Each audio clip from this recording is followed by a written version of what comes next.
Welcome to the Business of Style podcast with me, your host, Louisa Gabriel. I'm a personal stylist and image strategist who grew a successful six-figure business, and now I'm educating and empowering other personal stylists and image professionals just like you to do the same. So please keep listening to hear the lessons I've learned and the strategies I've used along the way that are guaranteed to take your personal styling career from side hustle to six figures too.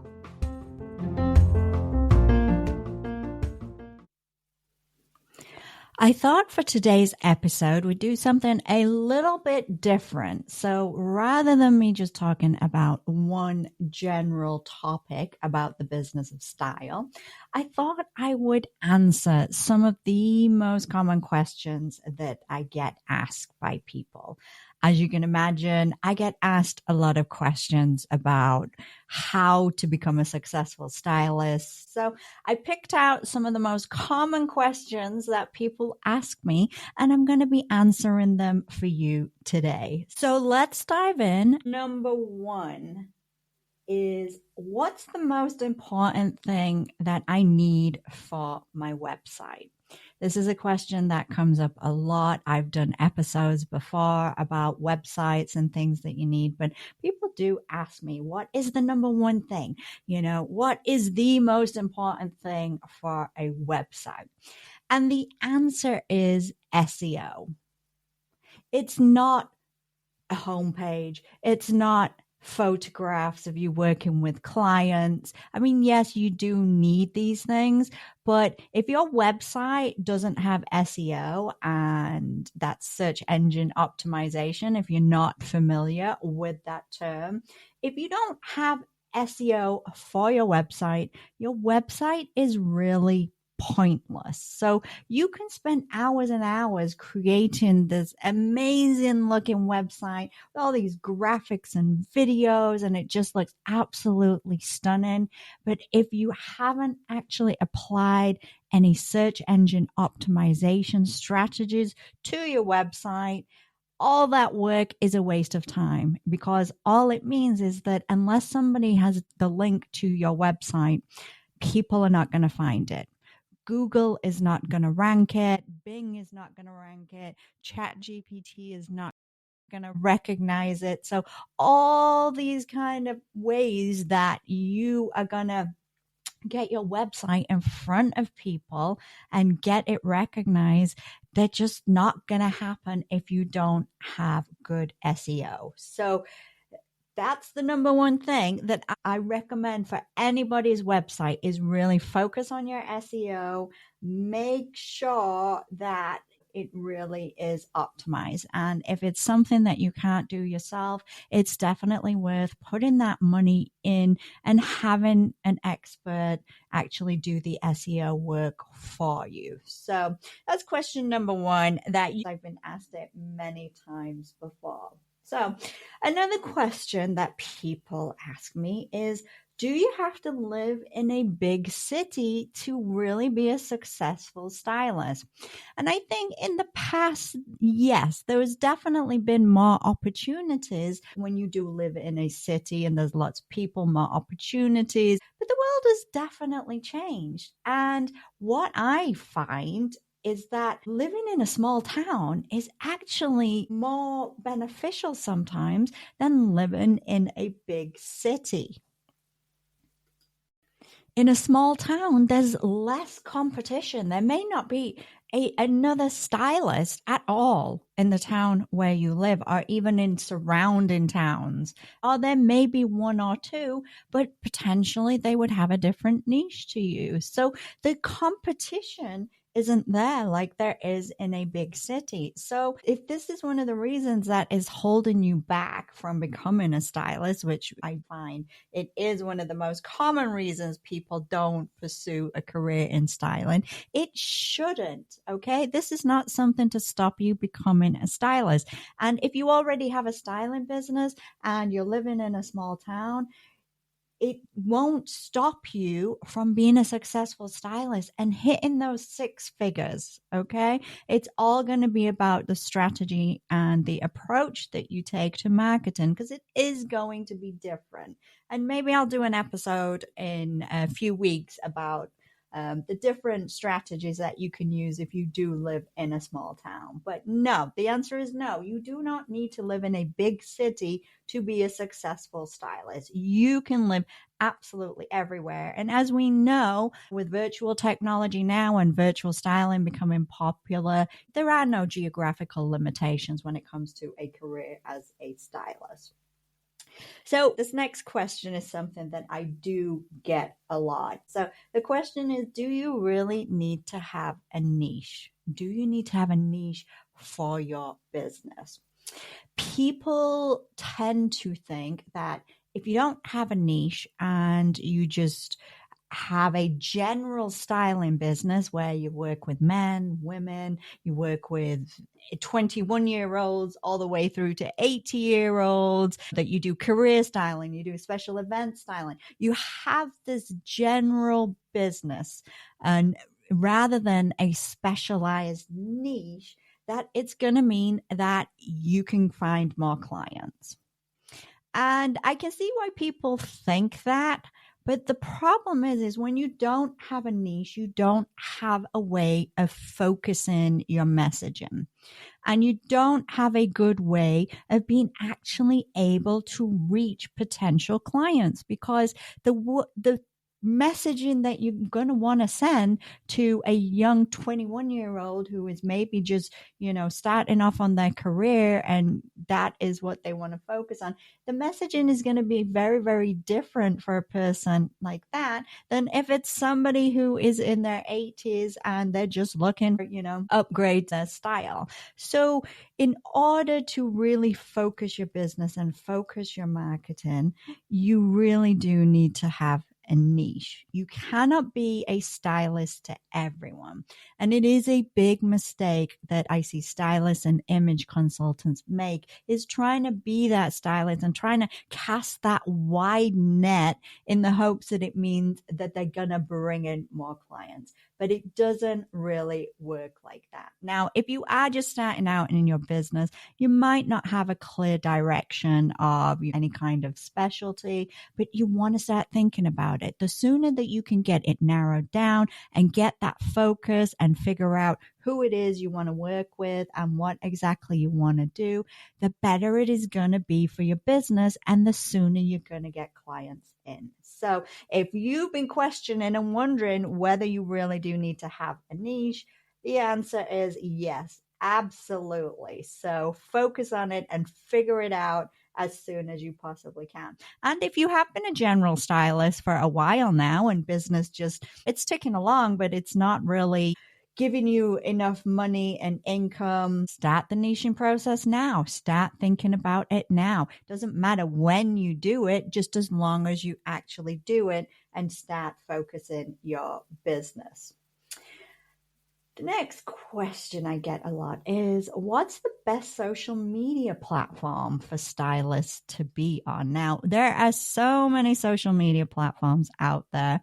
To be honest, I don't think I even know all of them. It seems like every time I look on the App Store, there's something new. Or if I go on one social media platform, they're talking about a different one that I've never heard about. And maybe that's just because I'm getting older and I can't keep up with these trends. But there are so many out there. So it is a genuine question, which is going to be the best platform to help you grow your business? And the simple answer to this is that it's the platform where your ideal clients are. And that's something that you need to figure out. You need to figure out where your ideal clients are hanging out when it comes to social media.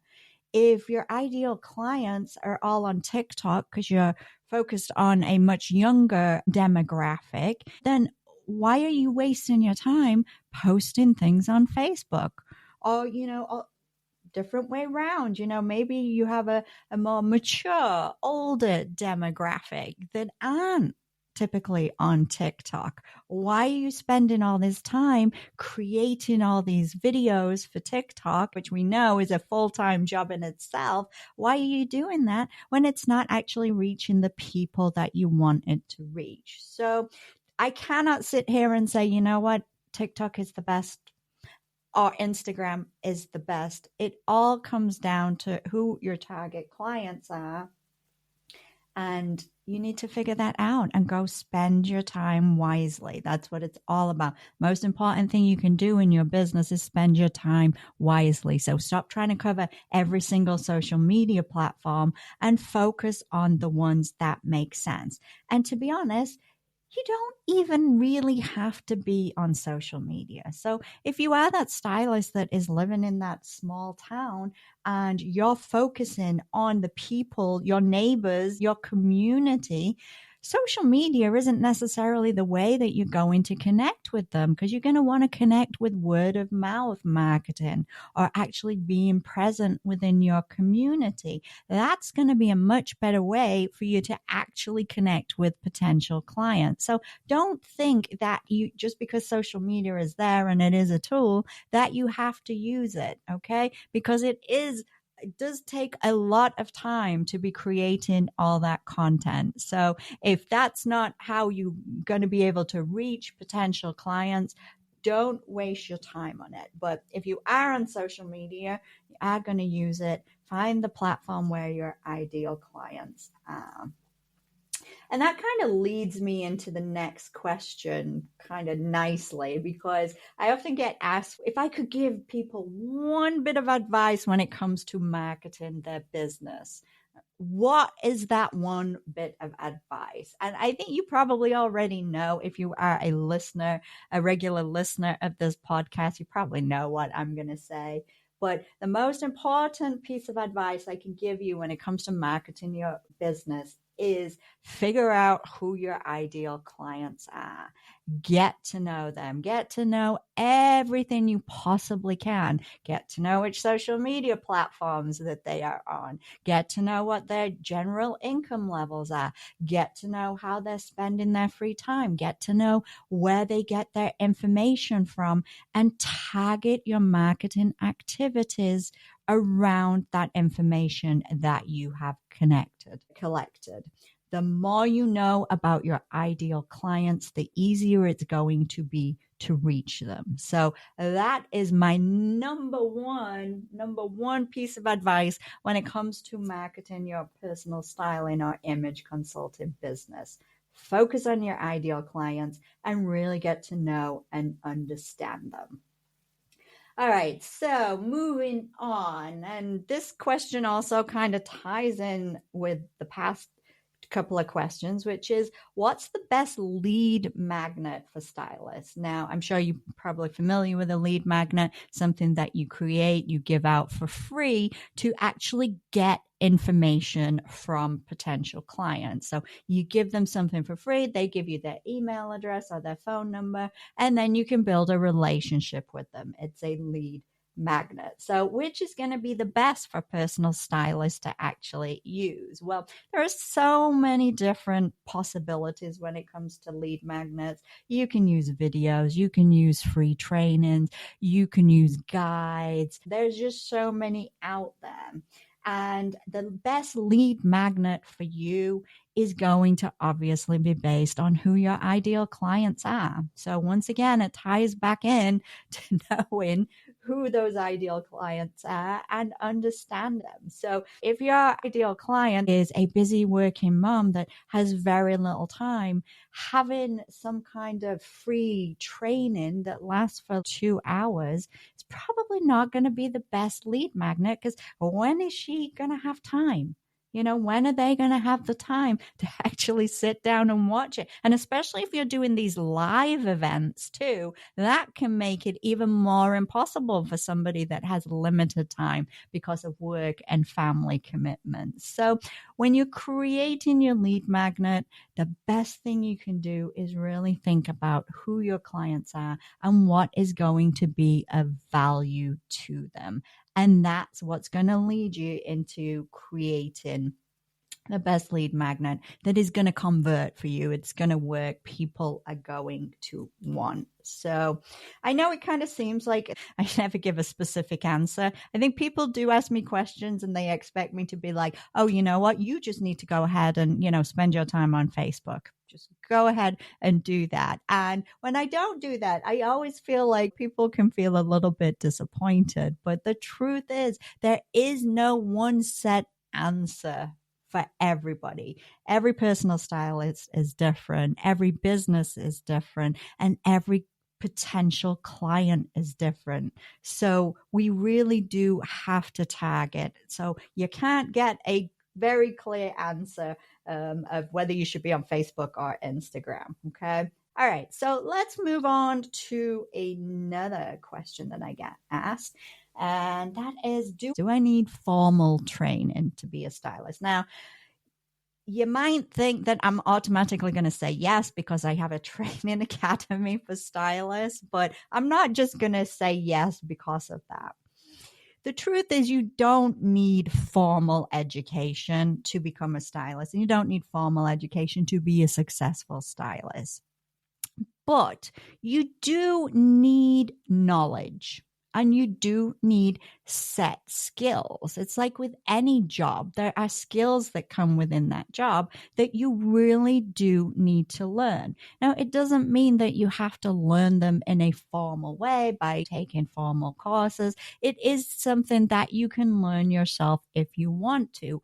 But there are going to be skills that you need that are going to help you to really grow your business and be successful. And the truth is that when there's a potential client out there who's looking for a stylist, when they see that you are trained and that you have had some kind of education, some kind of training in styling, that is actually going to draw them more to you than somebody who may not have had that education or training. So while it isn't actually required and you can train yourself and you can learn the things yourself, it is actually a good thing for you to have. It shows potential clients that you know what you're doing, and it also gives you the confidence that you have the skills to be working with paying clients. So yeah, the answer is no, you don't need it, but it's definitely a good idea. All right, moving on. How can I compete with more experienced stylists? And the truth is just because you are starting off, just because you are new to styling, doesn't mean that you are any less of a stylist than somebody that's been in the industry for years. Longevity doesn't necessarily make you good at something. It's your passion, it's your knowledge, it's the skills that you have. That's what makes you good at being a stylist. So don't think that just because you're a new stylist, people are going to overlook you and automatically go for someone who has been in the industry for 10, 15 years. Okay. It's all about your skills and how you present those to people and the connection that they feel with you. I know stylists that have been in the industry 20 plus years. They're still styling in the same way that they did 20 years ago. They haven't, kept up to date. They haven't changed things. So for a lot of people, that is going to hold them back. So having all that experience, if they haven't taken the steps to stay up to date with how the industry has changed, how society has changed, is actually going to be a negative on them. Whereas when you're brand new, you know exactly where the industry is right now, and you know exactly where society is right now. So never ever put yourself against a stylist and feel that you are not going to be as good a stylist and not going to attract clients because you don't have the same amount of experience, because it's definitely not true. All right. So another question that I get asked is, what is the best financial investment for stylists? Now, I know that when you're just starting off your career as a stylist, you may not have a lot of money to put in your business, and you don't need a lot to actually get started. I started my business with, I think it was around $250. It doesn't actually take a lot to get up and running. But as you start to develop your business and you want it to grow, you start to look at ways that you can invest money into your business that is going to be of most benefit to you. And there are a lot of different things. Do you invest in your website? Do you invest in SEO? Definitely, but that's something you can also do yourself. So one of the things that I think is probably the best investment for stylists is a CRM system. Okay, so that is a customer retention management system. And what this is it is a way to track all your leads. It is a way to communicate with all your leads. It is a way to set up those automated email sequences. It's a way to automatically send out those lead magnets. The way to get everything automated so that things are happening even when you are asleep. So somebody is visiting your website when you're fast asleep. They see your lead magnet sign up form. They're signing up for it. There's no wait for you to actually wake up and get around to send them an email. It's all automated. They get that lead magnet, and then in a few days' time, they get another email following up, and you start building that relationship. A CRM system can help you do that, can help you with all these tasks to get them automated so that you don't have to spend all that time doing all these manual tasks and following up and trying to cultivate relationships individually. You can have a system all set up. So we were looking to invest some money. And when I say invest money, it really isn't that much. You can get systems. It's only going to cost you maybe a couple of $100 for the entire year. It doesn't have to be something really, really expensive. But if you are looking for somewhere that you want to put some money to really help your business grow and develop, aside from the SEO, which is definitely worth it, but also look at getting a CRM system and really get those lead magnets going and get those email sequences going and your business being automated and really working for you even when you're asleep. So definitely that would be where I would say to put your money. All right. So one final question that I'm going to mention in this episode, and maybe I'll do another episode because I do get a lot of questions. Maybe I'll do another episode with more questions and answer some more that you may have. But so this question is probably the one that I get the most often, and it is being a stylist really a viable career? Is it really going to be a lucrative career? And the answer is yes. Now, that doesn't mean that you're going to become a stylist and then within a few months you're going to be making six figures. You're going to have quit your 9-to-5 job and it is easy. By no means do I want people to think that.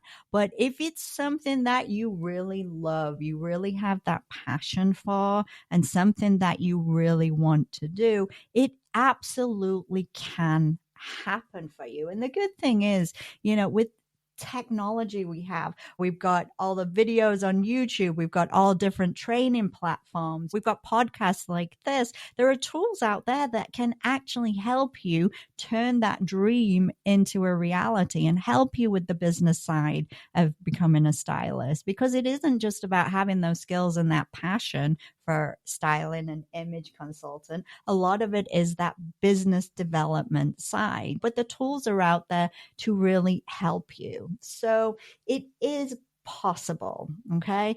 I did it. I am living proof that it is possible. I started off, it was a little side hustle. I was working my 9 to 5 for several years until I got my business to the point where I felt I could go full time. And it has grown into a very successful and lucrative career for me. And I have many graduates from the Style Academy International that'll tell you the same thing, that they've taken their course and that they've gone on and actually made it a career. Whether you're living in a big city or a small town, doesn't matter. It doesn't matter how old you are, it doesn't matter how young you are. It doesn't matter what your background is. We've had engineers, and lawyers actually come and train as stylists with the Style Academy International and switched careers. So none of that matters. If you have that passion, if it really is something you want to do,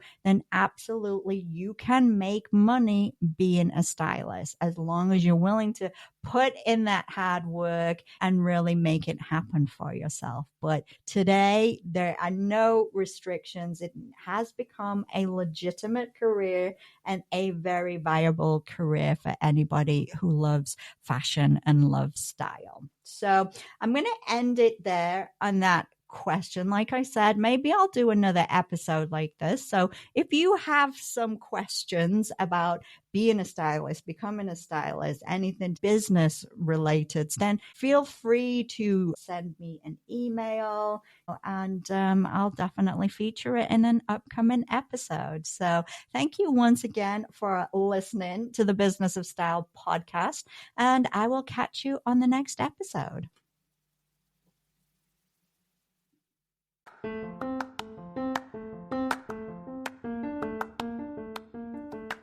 If you enjoyed today's episode of the Business of Style podcast, then don't forget to hit subscribe so you'll be notified when a new episode is available.